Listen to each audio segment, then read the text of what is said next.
Ya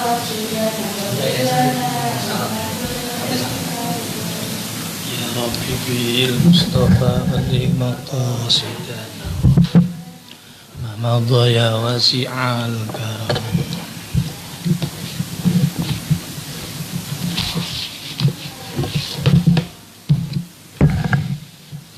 Gitu be.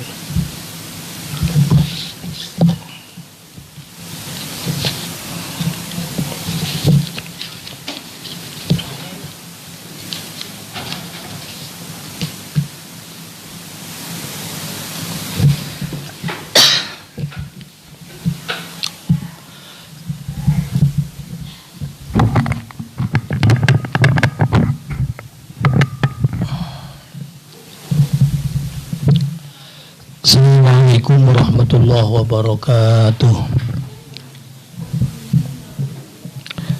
Ila hadratin Nabi Mustafa Habibina wa Syafi'ina wa qurrati a'yunina Muhammadin sallallahu alaihi wasallam wa alihi wa azwajihi wa dhurriyyatihi wa al-bidri wa Allah ta'ala alaihim jamil anbiya wal mursalin wal awliya wa syuhada wa salihin wa sabat musannifin wa jamil malaikatil muqarrabin wal qurra wal mutajidin wa jami' silsilatil Qur'an jami' sadatul sufiyah khususan ila Sayyidina Syekh Abdul Qadir Al-Jilani, Syekh Abdul Hasan As-Sabini wa arwakhil musallin iman wa khususan ila mu'allif hadha al-kitab Al-Minah As-Saniyah Syekh Abu Ishaq Ibrahim Al-Madbuli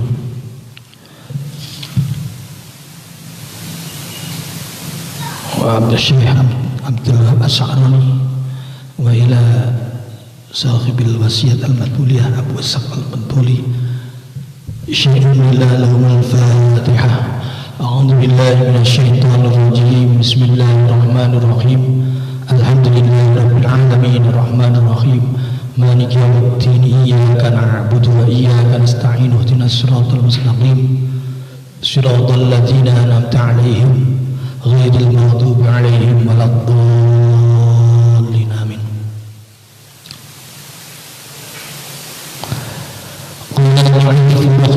Ta'ala wa nafabihi wa bi'ulumihi wa matana 'ala barakatihi. Bismillahirrahmanirrahim.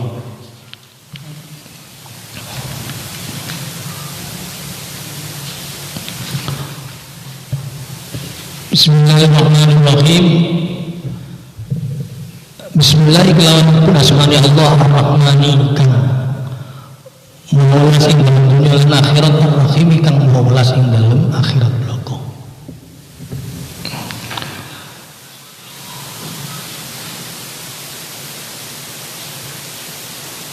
Alhamdulillahilladzi farada taubatan wa harrama al-israr.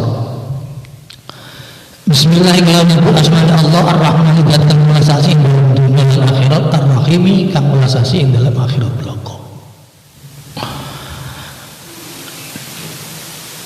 Penyebutan lafaz Allah Ar-Rahman di antara ismu min asma'illah, Ar-Rahim juga begitu.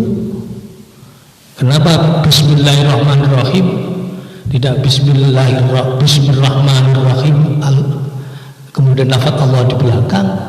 Karena lafaz Allah itu yata'allaqu bidzat, sedangkan Ar-Rahman-Rahim yata'allaqu bisifat. Walaupun semuanya adalah ismu min asma'illah, ya sudah barang tentu ma yata'allaqu bidzat muqaddamun ala ma yata'allaqu bisifat. Oleh karenanya lafaz Allah didahulukan daripada lafaz Ar-Rahman dan Ar-Rahim. Ulama-ulama pesantren, ulama-ulama kita itu kalau di dalam memberikan pemaknaan terhadap Ar-Rahman, Ar-Rahim, Ar-Rahman itu dari kata-kata mustaq dari lafaz Rahimah, yarhamu, rahiman wa rahmatah, welas. Ar-Rahman isim sifat dari lafaz rahiman, rahmatan, kemudian fahuwa rahimun, kemudian menjadi mubalaghah menjadi rahman, dan mubalaghah menjadi lafaz ar-rahim.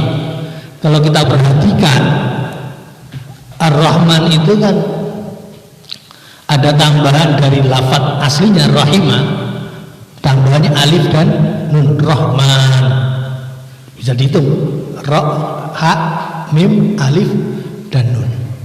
Sedangkan rahim berubahnya dari lafaz rahiman rahmatan hanya bertambah ya. Yang kedua-duanya sama, isim sifat menunjukkan zat yang moho welas. Oleh karenanya ulama pesantren memberikan makna welas ing dalam dunia dan akhirat itu dasarnya apa? Karena penambahan bangunan lafaz, penambahan bangunan kalimat, di mana lafaz rahman itu menambah dua huruf, itu cakupannya lebih luas, maknanya lebih luas dibandingkan dengan penambahan yang hanya satu huruf. Ada kaidah dalam kaidah sarfiyah, ziyadatul lafzi tadullu ala ziyadatil makna. Tambahnya lafaz, tambahnya huruf, maka cakupan maknanya lebih luas. Ulano ar-rahim walas asih ing dalam akhirat. Walas asih ing dalam akhirat itu hanya terbatas kepada orang-orang mukmin. Jadi rahim itu adalah kasihnya, sifat kasihnya Allah yang diberikan kepada orang-orang mukmin saja. Sedangkan rahman itu mencakup kepada seluruh makhluk, baik orang itu orang iman ataupun orang yang tidak beriman. Jadi rahman ar-rahim. Jadi kalau diartikan secara luas, kita sebagai hamba Allah itu harus meniru, dalam arti bukan menyamai, tapi sifat welas yang dimiliki oleh Allah itu juga harus menjadikan sifat kita. Kalau Allah itu punya sifat kepada seluruh makhluk baik, bahkan kepada orang yang tidak beriman pun Allah mempunyai sifat rahmannya. Rahim itu kepada orang yang beriman saja. Alhamdulillahilladzi farada taubata. Alhamdulillah, sekaligus hari ini tanggal berapa ini? Tanggal 14. Tanggal 14 April, tepatnya tanggal 20 Sya'ban 2020. Kita ini, saya termasuk Al-Fakir, terpaksa ini ngaji di depan kamera. Sebenarnya saya ini ngaji model ini, ngaji abot artinya saya ini demam mic. Nah, seketok mic ini mulai jadi awak rasanya demam. Demam dulu yang ini. Apalagi ini ditayangkan melalui apa itu istilahnya saya nggak tahu, Facebook atau apa, yang sebenarnya bukan tidak ada tujuan apa-apa. Ini memang terpaksa anak pondok baru ulun pada umumnya, khususnya di pondok Sabil Huda yang saya asuh ini, hampir 95% harus dipulangkan karena ada wabah corona. Jadi sebenarnya ini adalah hari-hari efektif. Kewajiban pesantren adalah memberikan pelayanan ngaji kepada santri, tapi santri ini mulih, maka Facebook ini menjadi bagian dari malayatul wajib illa bifa wajib, walaupun demamik harus terpaksa dilakoni. Jadi malayatul wajib, sesuatu yang perkara wajib yaitu mengajar santri belum tidak bisa tercapai illa bi Facebook, kecuali dengan Facebook, maka Facebook wajib diwujud taklim. Jadi ngaji melalui Facebook ya malah demam-demam didik ya sekapopo. Pokoknya ini niatnya kita bukan untuk apa-apa. Saya adalah niatnya kepingin tetap, walaupun hati ini sebenarnya juga terasa, Masya Allah biasanya mulang kita bertatap muka, kita berjamaah bareng, ngaji bareng, tapi sekarang 95% santri harus pulang di rumahnya masing-masing. Jadi pikiran kita para pengasuh juga bagaimana anak-anak di rumahnya nanti, apakah gelem ngaji apa ora. Alhamdulillah sementara ini mulai pulang, anak-anak juga membuat grup hataman jujusan itu mudah-mudahan terus sampai kembali ke pondok berjalan. Jadi tiap hari satu juz tiap hari hatam sampai 7 hataman putra putri. Mudah-mudahan dengan keberkahan hataman ini, walaupun kita ditimpa dikasih ujian dan musibah corona oleh Allah, tapi hati kita tetap damai. Dan ini ngaji ya online dan offline, yang 5% ini ya ada sebagian anak putri dan anak putra yang tidak pulang, terus tetap harus ngaji.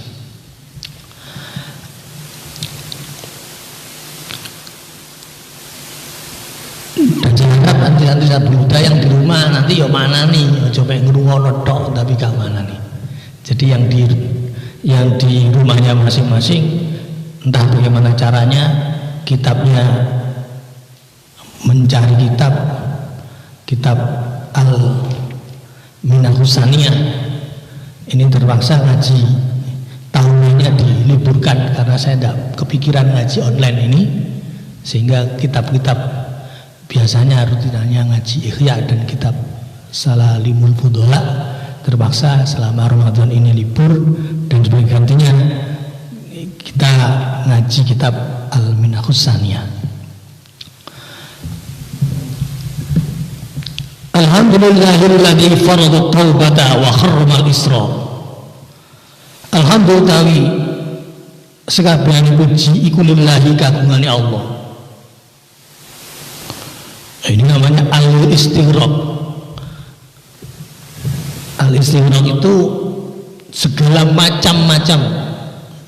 Karena anwa'ul hamdi itu orang muji pujian itu bisa hamdul qadim alal qadim, Allah memuji pada dirinya.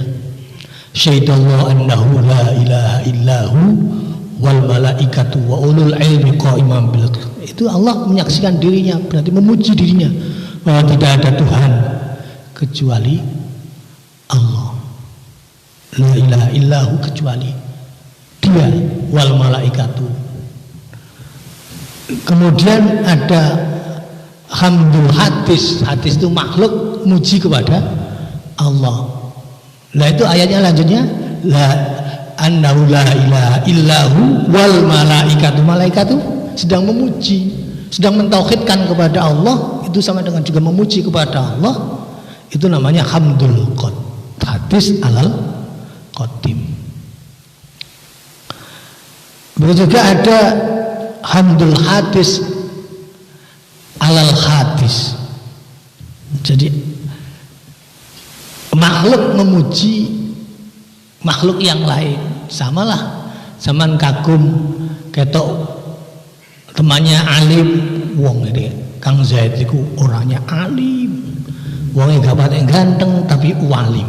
Nah ini kan muji.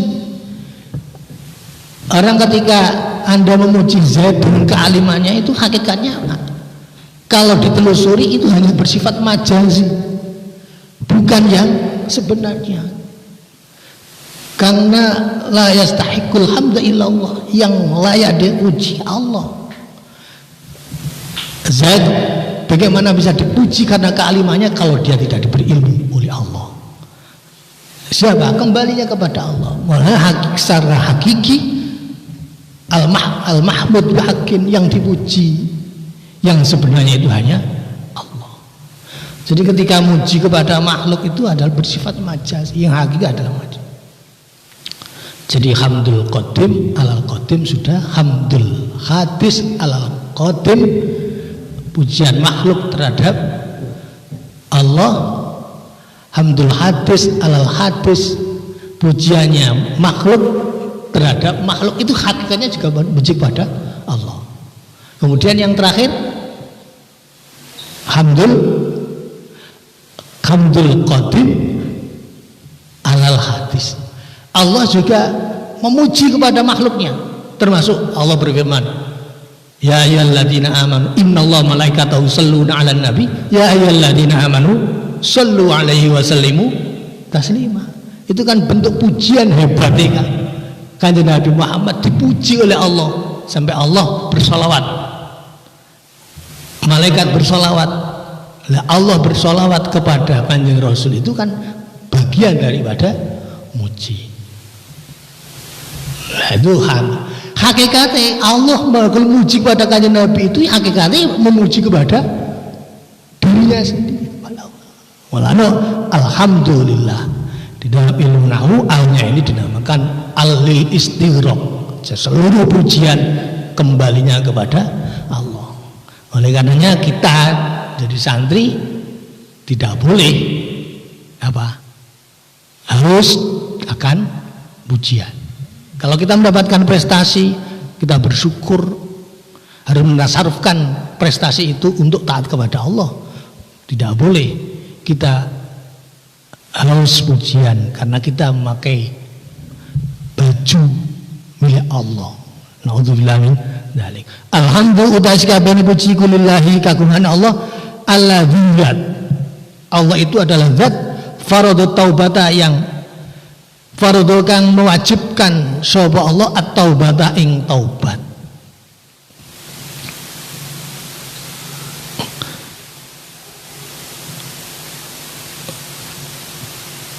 Ya ayyuhalladzina amanu tubu ilallahi taubatan nasuha.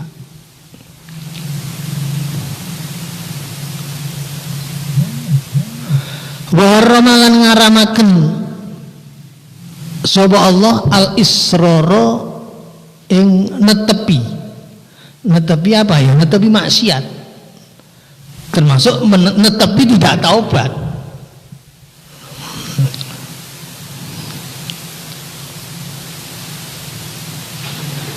Nah, faradut taubat ini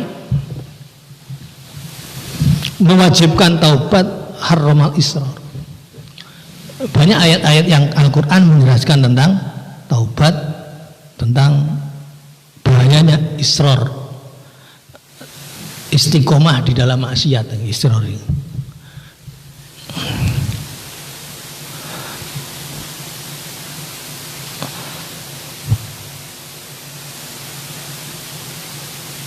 yang paling kita yakini dalam hati kita. Allah menurunkan Al-Quran yang di dalamnya termasuk adalah perintah taubat. Menurunkan Quran yang di dalamnya adalah termasuk larangan untuk israr. Dengan kata lain, Al-Quran itu turun untuk innama unzilal Quran li-islahi ahwalin nas. Jadi Quran itu diturunkan bukan karena ben manusia itu hanya kenal kepada Allah, itu bukan saja. Ben, tapi innama unzilal Quran, Quran itu diturunkan li-islahi ahwalin nas, dalam rangka untuk memperbaiki perilaku manusia. Termasuk diantara untuk memperbaiki perilaku kita itu adalah at-taubah.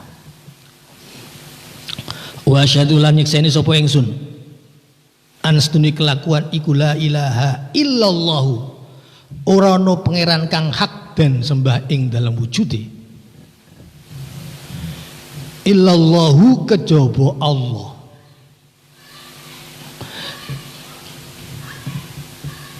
Wahdahu khali ijani Allah. Tegese wahdahu la sakirit ka ora sekuton iku maujud lahu keduwe Allah.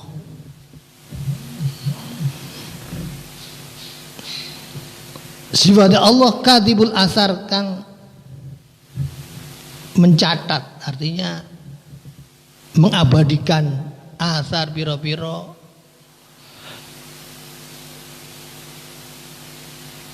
asar labet itu ya sejarahnya orang-orang ulama-ulama dulu, itu bagian dari asar.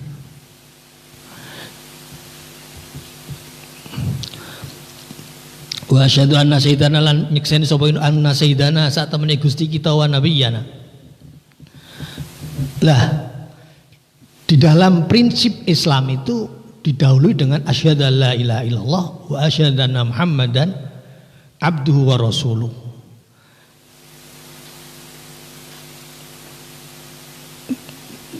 Jadi kata kunci Islam itu inna dina indallahil Islam. Agama, sesungguhnya agama indallah di sisi Allah adalah yang diridhoi itu Islam. Lah kata kunci Islam itu adalah syahadat. Sehingga amal apa saja, ono wong ahli sedekah, ono orang puasa tapi tidak Islam, ya maka sedekah amal-amalnya tidak bisa diterima. Karena passwordnya, kata kuncinya itu adalah syahadat dulu, yaitu tauhid kepada Allah. Perhatikan lafaz la ilaha illallah ini, tidak ada Tuhan kecuali Allah. Lah Allah itu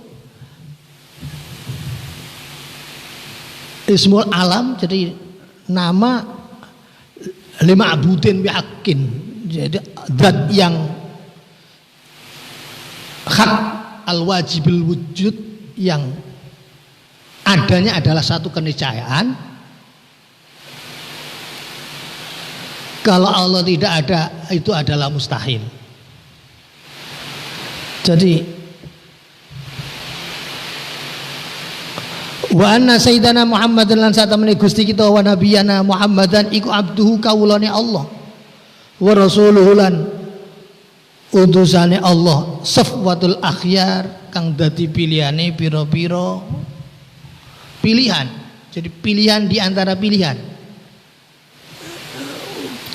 Jadi pilihan macam-macam.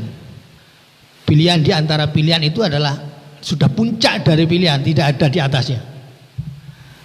Nah, pilihan di antara jelek itu ya sing apik di antara perkara sing elek. Nah, si paling elek ya terjelek di antara paling jelek itu paling.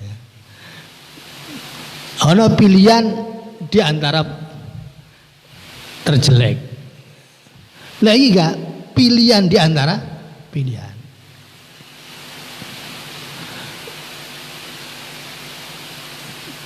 Apa rahasianya kanjeng Nabi termasuk safwatul akhyar?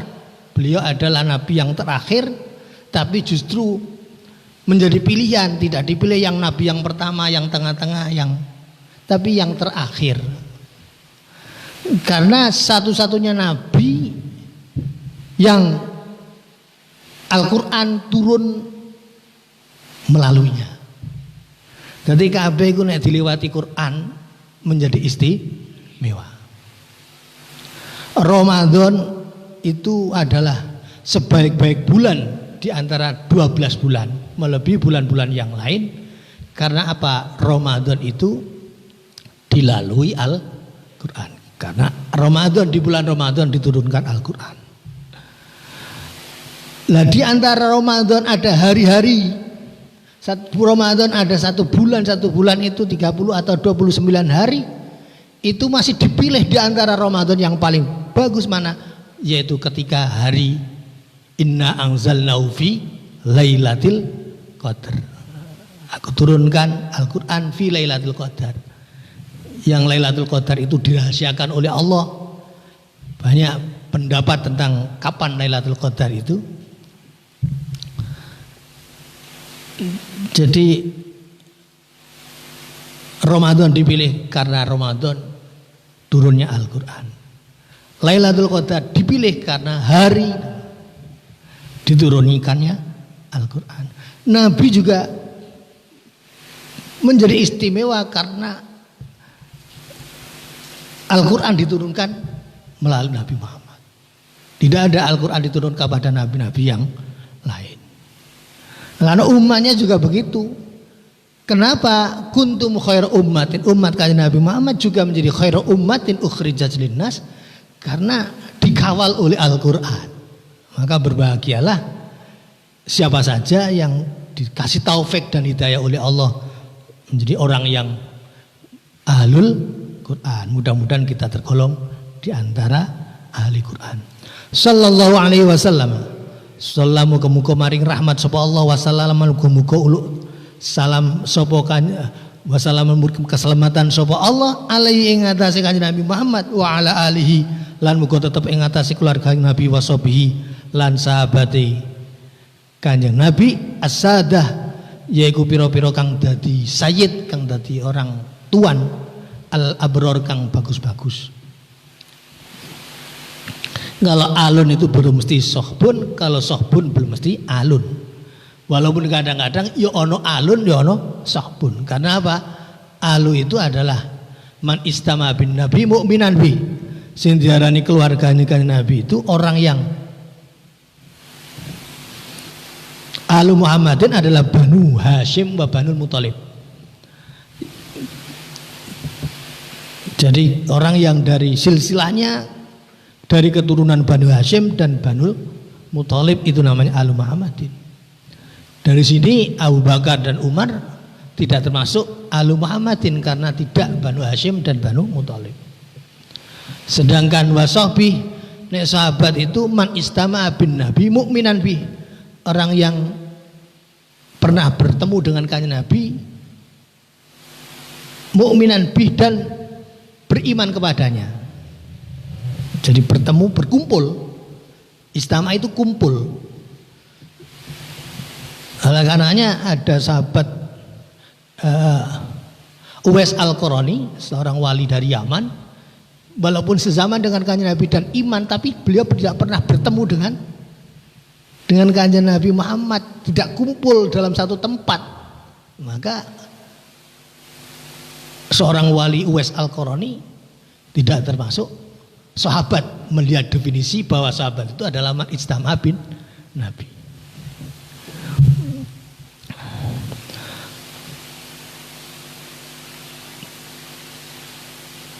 As-sadati al-abror. Wa ba'du fa hadha ta'liqun ala wasiyati Syekh Al-Arif billah Ta'ala Abi Ishaq Ibrahim Al-Madbuli. Wa ba'du ing dalem sawise maca bismillah hamdalah sholawat salam fahada mongko utawi iki kitab iku ta'likun yaiku ta'likan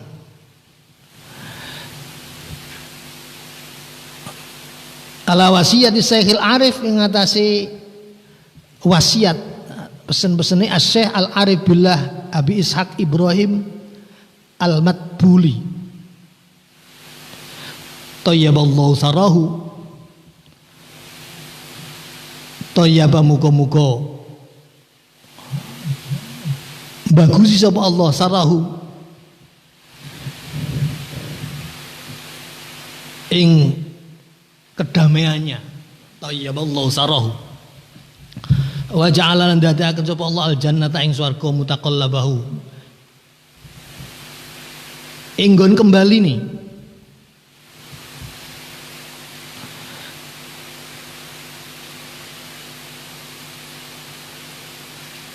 Abu Ishaq Al-Ibrahim Al-Madhuli wa maswahulan ay ma'wahu ay maskanahu ya tegese panggonan ngungsi yakni tempat surganya nanti.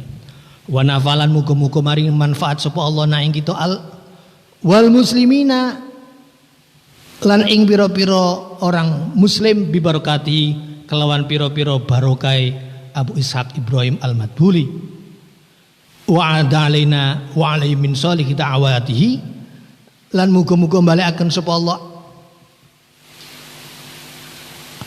alayya ing atase ingsun wa alaihim lan ing atase al muslimin min sholihi da'wahu saking baguse pira-pira dungane Abu Ishaq Ibrahim Al-Madhuli wallahu taala wallahi ing Allah tok as'alun jaluk sapa ingsun ayyan fa ing yen to maringi manfaat sapa Allah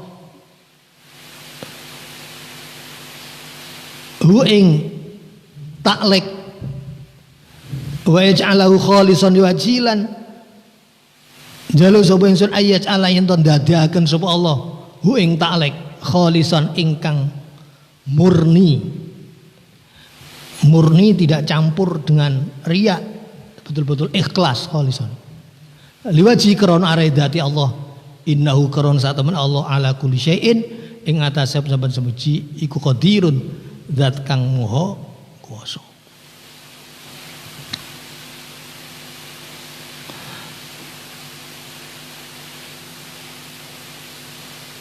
Lah, kitab ini adalah taklek yang disebut dengan Al-Minahus Saniyah ini. Ini karangannya Sayyid Abdul Wahab As-Sa'roni.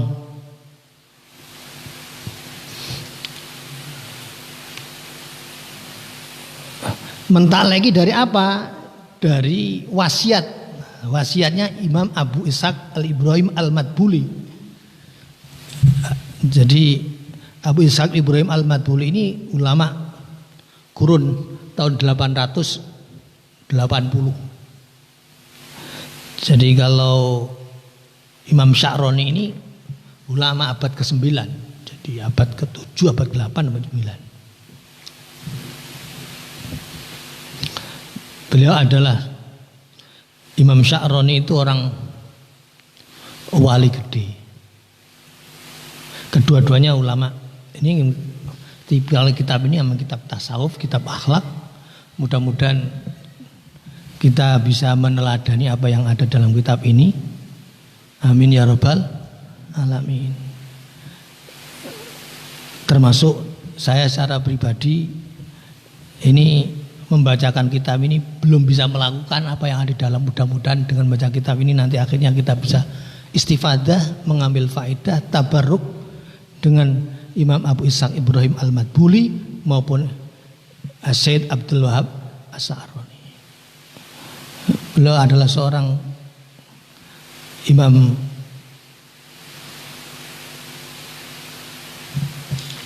Abdul Wahab As-Sa'roni ini orang yang jalur nasabnya sampai Sayyidah Fatimah, jadi seorang Ahlul Bait. Ketika umur 7 tahun beliau sudah hafal Quran. Jadi karomahnya banyak sekali. Itulah yang dimiliki oleh Imam Sya'roni. Abu Ishaq Al-Ibrahimi juga begitu. Malah konon dulu ada cerita ada orang sufi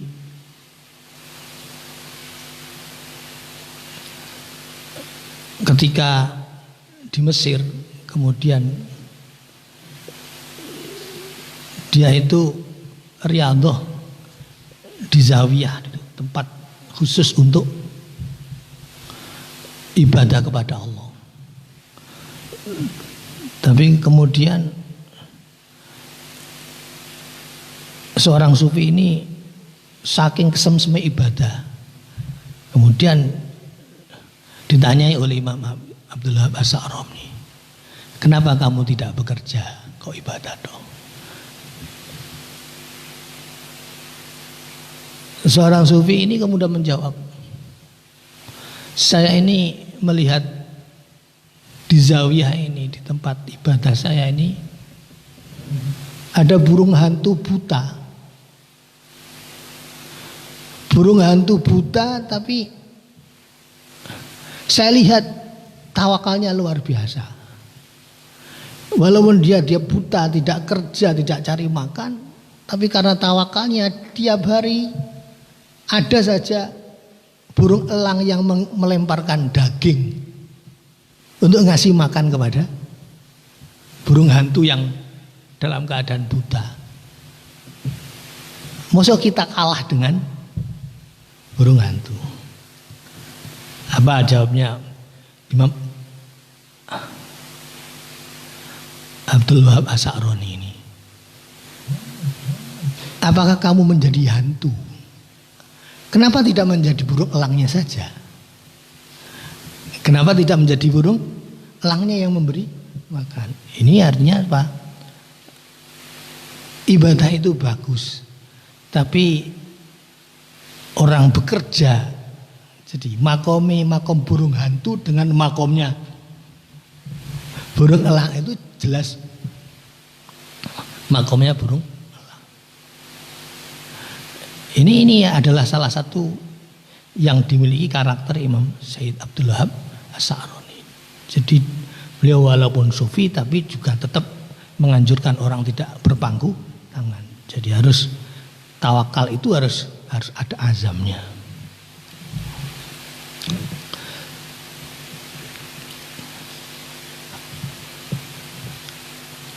Awal wasiyati alaika ayyuhal akh bil istiqamah fit taubati. Awal wasiyati utawi kawitane pesan. Pesan kepada siapa? Ya kepada kita, terutama kepada pribadi yang baca ini. Iku alaika ayyuhal akhu bil istiqamah fit taubah. Lafat alaika. Alaika iku alaika ayyuhal akh bil istiqamah. Alaika netepono sapa sira. Jadi isim fil amar. Alaika netepono sapa sira ayyuhal akh sedulurku.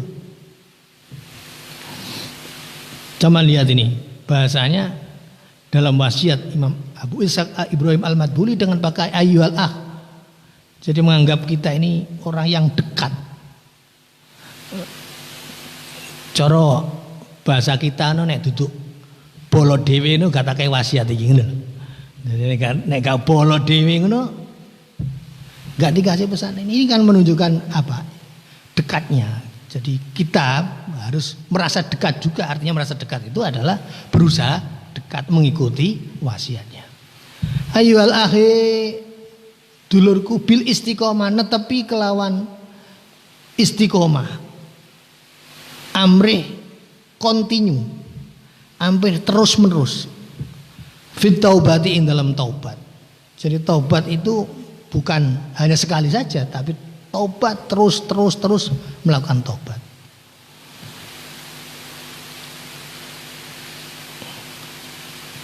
La apa taubat iku at-taubatu fil lughah, at-taubatu utawi taubat fil lughah ing dalam arti bahasa iku arruju'u yaiku kembali.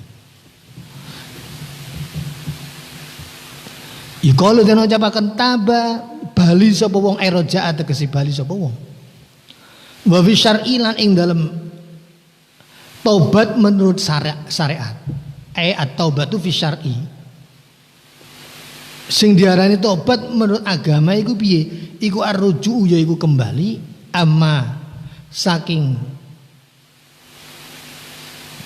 perkara kana kang ana apa maneh iku madmuman tercela atau dicela fisar'i ing dalem miturut agama. Kembali meninggalkan dari apa yang tercela menurut agama menuju mana? Ilama maring perkara maring perbuatan huwa kang utami maiku mahmudun terpuji fisar'i ing dalem syariat. Sajane wong nek gelem terus saya secara pribadi siapa saja nek gelem istiqomah fit taubat, saya yakin orang itu akan menjadi sukses. Meninggalkan sesuatu yang tercela menuju sesuatu yang terpuji menurut agama. Dan pilar-pilarnya seluruh amal itu dimulai dari taubat. Oleh karenanya walalan iku duwe taubat bidayatun utawi permulaan wa nihayatun lan ujung. Jadi permulaan ada start, ada finishnya. Fa bidayatuha mongko utawi ngawitane tobat, ngawiti tobat. Babidaya Tuhan mengkau utawi ngawiti tobat iku at-taubatu yaiku tobat minal kabairi saking pira-pira dosa gedhe.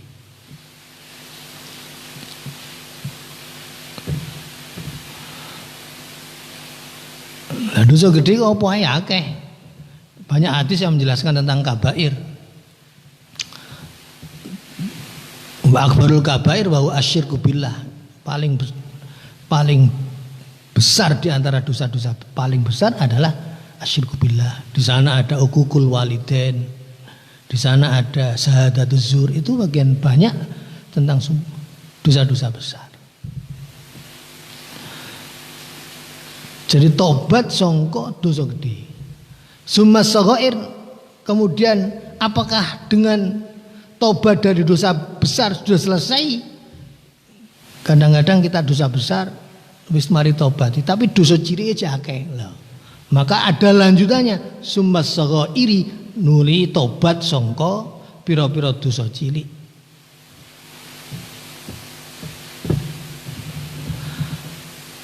Apakah sudah sampai selesai di situ saja? Sumal makruhat, nuli tobat saking perkara sing den makruhno. Makruh itu walaupun tidak dosa, tapi meninggalkannya kan lebih mendapatkan pahala. Jadi kita kadang-kadang jangan menyepelekan dengan perkara makruh. Wong ku nek gampang no perkara makruh, pada gilirnya dia akan jatuh pada perkara haram. Lalu kita tidak boleh menyederhanakan perkara makruh supaya tidak gampang jatuh kepada perkara haram. Jadi bentengi supaya kita jatuh dari perkara haram itu adalah kita meninggalkan perkara makruh. Sebagaimana bentengnya supaya kita memperhatikan kepada perkara wajib, yaitu kita menjalankan perkara sunnah. Boleh gak menyederhanakan perkara sunnah, pasti dia akan hati-hati perkara wajib. Jadi perkara itu ono wajib, ono sunnah, ono makruh, ono mubah, ono haram itu ya saling terkait.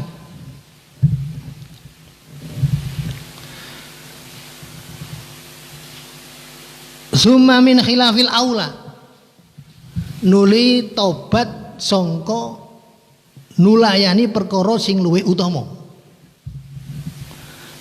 Jadi kadang-kadang dalam satu persoalan itu ono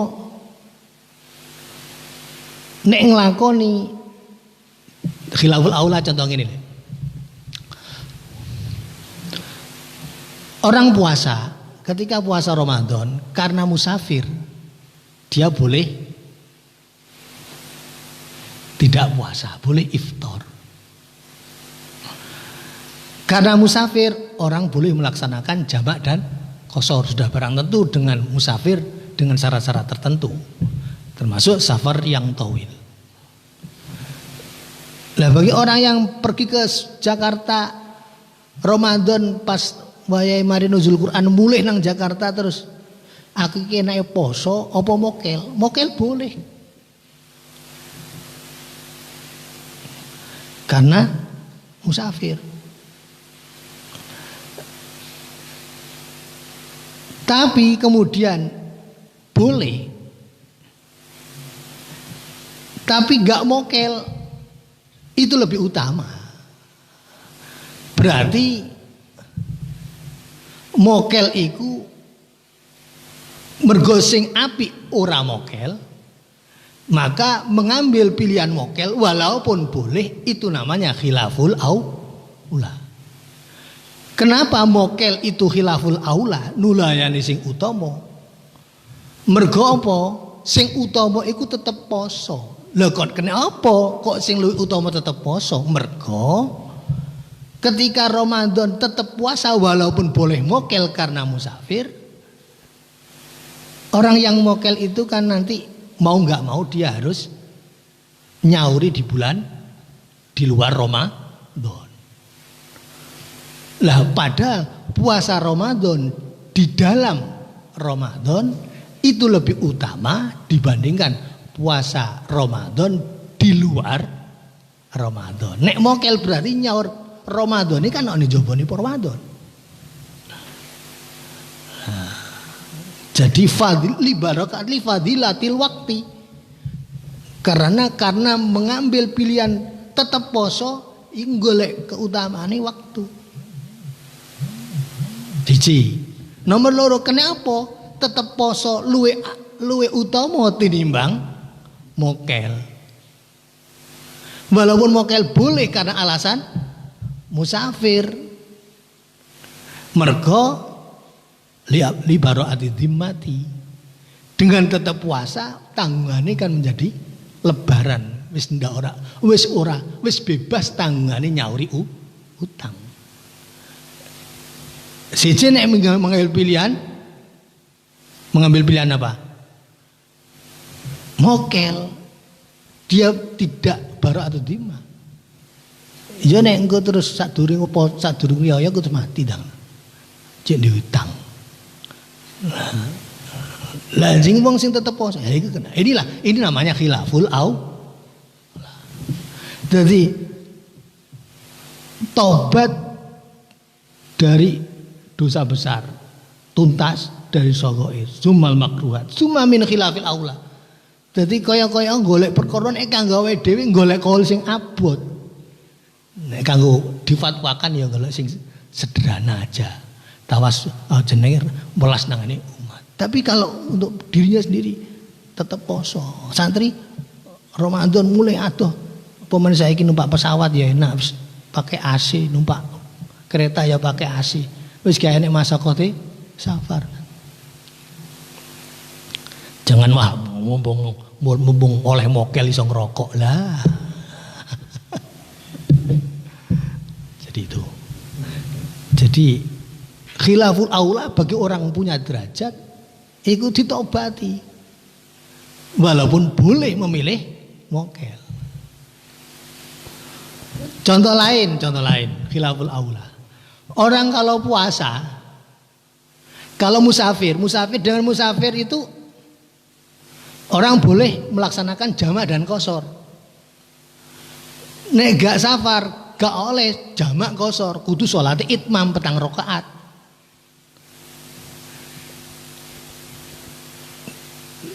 Gak oleh di qashar asa petang rakaat dadi 2 rakaat, gak oleh dijamak 2 waktu digabungkan menjadi 1, ndak boleh. Jadi jamak qashar itu bagi orang yang melaksanakan safar. Tapi di dalam hal safar boleh jamak itu mazhab Syafi'i dengan mazhab Hanafi beda. Mazhab Syafi'i 2 marhalah sudah boleh jamak, boleh qashar. Mazhab Hanafi dikatakan safar boleh jamak dan qashar itu kalau sudah safar tawil. Safar tawil menurut mazhab Hanafi itu 3 marhalah. Taruhlah misalnya sekitar 90 kilo, 2 marhalah, nek 3 marhalah kan ya 100 berapa? 130-an kilo gitulah. Lah kita mazhab Syafi'i, walaupun mazhab Syafi'i 2 marhalah sudah boleh jamak qashar, lil khuruj minal khilaf, karena ada pendapat yang mengatakan untuk qashar, untuk safar tawil, untuk jamak qashar itu 3 marhalah. Maka kita menghargai kepada pendapat yang 3 marhalah itu mazhab Hanafi, maka jamak sebelum 3 marhalah itu namanya khilaful aula. Nah iso itmamai 3 marhalah. Itu namanya taubat min khilafil aula. Jadi kadang-kadang nek tak ibarat tobat iki koyo ngresiki alas gitu ya. Kaitannya itu bertahap. Pohon-pohon besar diketok isi. Kabair iki. Ati iki cek resik. Ya saya ibaratkan kayak ini kebun, kayak alas, kayak hutan belukar. Bagaimana hutan belukar ini bisa dikatakan padang resik? Ati bisa dikatakan resik, badan jiwa manusia yang menurut jasad ini bisa bersih, ya ditaubati dari al-kabair dulu, as-saghair. Mari wite ketok yang gede-gede belum selesai, wit sing tanggung-tanggung sing cilik-cilik iku. Mari wit cilik-cilik genti sukete lah akhirnya sih. Jadi ternyata persepsi kita ini dalam hal ilmu taubat kita ini masih sangat jauh sekali. Masih sangat jauh sekali. Mungkin kita sudah bisa taubat dari kabair, tapi apakah kita sudah taubat dari as-saghair? Mungkin sudah bisa melakukan taubat minal kabair wal saghair. Tapi pertanyaan berikutnya, apakah kita sudah taubat dengan minal makruhat, menghindari dari perkara sing makruh, summa min khilafil aula, summa min ru'yatil hasanat, summa qala wallahu alam bisawab. Rabbi fanfa'na bi barakatihim wahdinal husna bi hurmatihim wa amitna fi tariqatihim wa mu'afatihim fitani. Rabbi fanfa'na bi barakatihim al husna bi hurmatihim wa amitna fi tariqatihim wa mu'afati minal bidah. Assalamualaikum warahmatullahi wabarakatuh.